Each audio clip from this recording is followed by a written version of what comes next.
Pour Mamadou Traoré, cadre de GPS, ce que Lida Kouassi a déclaré, à propos de la candidature d'Abdoulaye Kouyaté, chef de cabinet de Kandia Camara et candidat du RHDP à la quota, est conforme à ce que disent certains candidats du parti présidentiel de certains de leurs adversaires au Nord. Je voudrais ce matin emprunter ce terme à mon triplé Franklin Yancey, pour exprimer ma déception, ma grande déception de ce qu'est devenu ma Côte d'Ivoire. Un pays qui n'a pas réussi à devenir une nation. Un pays qui continue à s'engouffrer dans les méandres de la guerre ethnique. Comme si nous étions encore à l'époque précoloniale.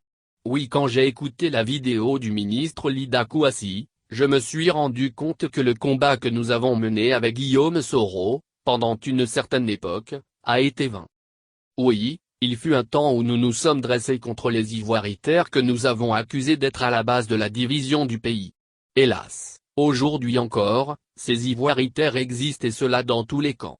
Je ne jouerai pas aux hypocrites en condamnant les propos de Lida Kouassi comme le font en ce moment nos gens du restaurant dont l'un des leurs est visé par les propos du professeur.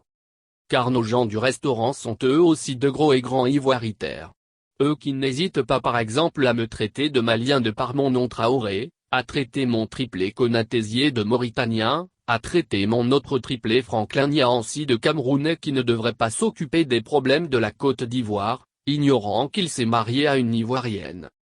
Ils acceptent cependant que l'épouse de leur gourou, qui n'est pas ivoirienne de naissance, se mêle des problèmes de la Côte d'Ivoire de par son mariage avec leur dieu.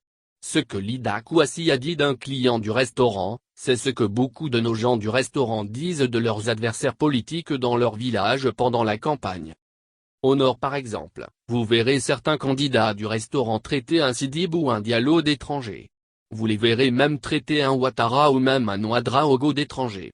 Pourtant ce Ouedraogo a sa mère qui vient du village. Je ne me jetterai pas dans des critiques hypocrites des propos de Lida Kouassi car nos gens du restaurant ne sont pas mieux que lui. Et c'est ce qui me désole. Eux qui, pendant des décennies, avaient critiqué l'ivoirité. Aujourd'hui ce sont eux qui sont devenus les chantres de cette ivoirité. Je ne mènerai plus de débat sur l'ivoirité avec qui que ce soit. Car mes frères du Nord sont devenus aujourd'hui les plus grands chantres de l'ivoirité. Ils sont devenus aujourd'hui les plus grands diviseurs communs du pays. Au point qu'ils vont jusqu'à me reprocher, moi Mamadou Traoré, musulman, de m'associer avec Guillaume Soro, chrétien, qu'ils qualifient de mécréant. Oui, vous l'avez bien entendu.